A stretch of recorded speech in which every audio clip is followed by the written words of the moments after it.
ఇటీవలే తన పార్టీని కాంగ్రెస్ లో విలీనం చేసిన వైఎస్ షర్మిలకు అధిష్టానం కీలక బాధ్యతలు అప్పగించింది. ఆంధ్రప్రదేశ్ కాంగ్రెస్ కమిటీ అధ్యక్షురాలిగా నియమించింది.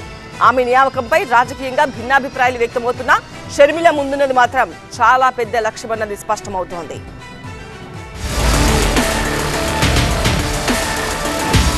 ఏపీసీసీ కొత్త అధ్యక్షురాలిగా వైఎస్ షర్మిల నియమితులయ్యారు. ఆ పదవికి నిన్ననే రాజీనామా చేసిన గిడుగు రుద్రరాజు స్థానంలో షర్మిలను నియమిస్తూ కాంగ్రెస్ హైకమాండ్ నిర్ణయం తీసుకుంది.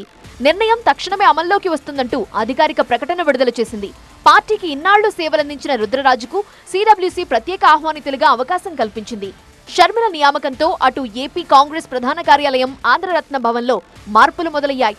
రుద్రరాజు ఫ్లెక్సీల స్థానంలో షర్మిల ఫోటోలు, బ్యానర్లు పెడుతున్నారు సిబ్బంది. తనపై నమ్మకంతో బాధ్యతలు అప్పగించినందుకు ఖర్గే, సోనియా, రాహుల్ కు కృతజ్ఞతలు తెలిపారు వైఎస్ షర్మిల. రుద్రరాజు సహా అందరి సహకారంతో పార్టీని బలోపేతం చేస్తానని ట్విట్టర్ వేదికగా తెలిపారు. సంతానలేమి సమస్యతో బాధపడుతున్నారా? చింతించకండి. సుమారు 90,000 జంటలకు ఆనందం నింపింది ఓఎస్ఎస్ ఫర్టిలిటీ. ఈ రోజే 7825893600 కి కాల్ చేయండి. సంతానోత్పత్తి చికిత్సపై భారీ డిస్కౌంట్లు పొందండి. గుడ్ న్యూస్ చెప్పండి. అయితే రాష్ట్ర విభజన తరువాత ఏపీలో దాదాపు తుడిచిపెట్టుకుపోయిన కాంగ్రెస్ లో షర్మిల ఎలా పునరుత్తేజాన్ని నింపుతారు అన్నది ఆసక్తి రేపుతోంది. ఉద్దండులైన సీనియర్ నాయకుల్ని కలుపుకొని వెళ్లడం, కకావికలమైన కాంగ్రెస్ క్యాడర్ కు భరోసా కల్పించడం ఆమె ముందున్న సవాళ్లు. ఇక తెలంగాణలో మాదిరి కాంగ్రెస్ ని వదిలి వెళ్లిన నేతలందరినీ తిరిగి తీసుకురావటం ఆమె ముందున్న ప్రధాన లక్ష్యం. ఈ ఘర్ వాపసీలో ఎంతవరకు సక్సెస్ అవుతారు అన్నది ముఖ్యం. ఇప్పటికే పార్టీని ప్రజల్లోకి తీసుకువెళ్లేందుకు ఏపీసీసీ 100 రోజుల ప్రణాళికను సిద్ధం చేస్తోంది. కాంగ్రెస్ లో షర్మిలకు కీలక బాధ్యతలు అప్పగించడం పట్ల ఆ పార్టీ సీనియర్లు హర్షం వ్యక్తం చేస్తున్నారు. ఏపీసీసీ బాధ్యతలు షర్మిలకు ఇవ్వటంపై తెలంగాణ కాంగ్రెస్ సీనియర్ నేత మల్లు రవి ఆనందం వ్యక్తం చేశారు. ఆమె వైఎస్ రాజశేఖర్ రెడ్డి రాజకీయ వారసురాలిగా రాజకీయాల్లో రాణించాలని ఆకాంక్షించారు.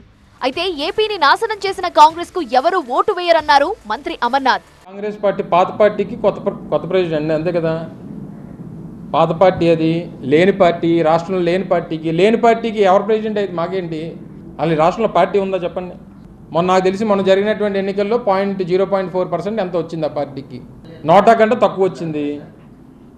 అటువంటి లేని పార్టీకి ప్రెసిడెంట్ ఉంటే ఏంటి, లేకపోతే ఏంటి? దాని గురించి చర్చించుకోవడం అనవసరం నాకు తెలిసి. అయితే అసలు పార్టీ లేదు కదా. కాంగ్రెస్ పార్టీ అనేటువంటిది ఈ రాష్ట్రంలో, ఆంధ్రప్రదేశ్లో కాంగ్రెస్ పార్టీకి సీటు సంగతి పక్కన పెట్టండి, ఓటేసిన లేడు.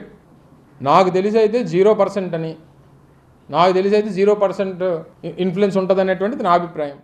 ఏపీసీసీ చీఫ్ గా షర్మిల నియామకంతో వైసీపీపై ఎలాంటి ప్రభావం ఉండబోదు అన్నారు. ఏపీలో ఎన్నికలు దగ్గర పడుతున్న వేళ కీలక బాధ్యతలు చేపట్టనున్న షర్మిల తన ముందున్న సవాళ్లను ఎలా ఎదుర్కొంటారో చూడాలి.